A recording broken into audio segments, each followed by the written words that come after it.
This is Gene Key, Skyserve, Texas News.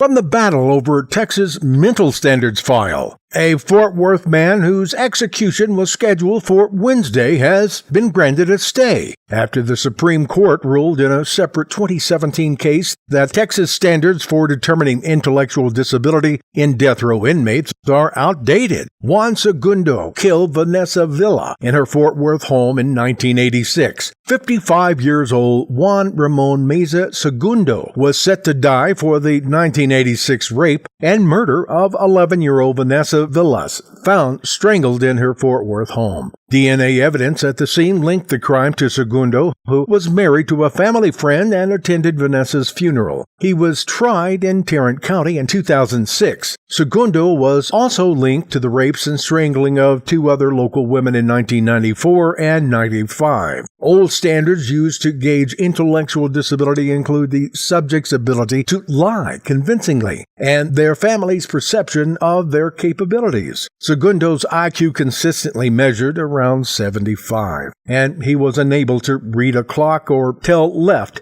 from right. From the Indian Family or Adoption File, the Indian Child Welfare Act, a decades-old federal law aimed at keeping Native American families together, just struck down by the courts, thanks to the Attorney General. Now backed by the state and AG Ken Paxton, Chad and Jennifer Brackeen, a non-Native American couple, sued last October to adopt a Native American toddler they had fostered for more than a year. A state court had denied their adoption petition. The federal law gives adoption placement preferences to biological family members of Native American children, other members of the child's tribe, or other Native American families. Texas Attorney General Ken Paxton sided with the Brackeens, arguing that the law unlawfully elevates the child's race over their best interest. U.S. District Judge Reed O'Connor Thursday sided with Texas, ruling that the law is unconstitutional. A group of tribe leaders said Friday this came at a time when as many as 1/3 of tribal children are forcibly removed from their biological families in Texas welfare proceedings.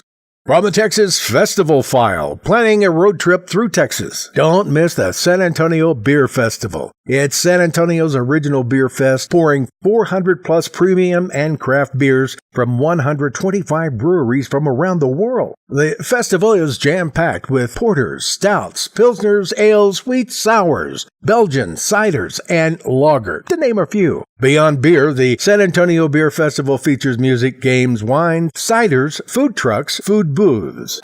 This is Gene Key reminding you to visit us on YouTube, Facebook, or Tumblr at Skyserve News Service.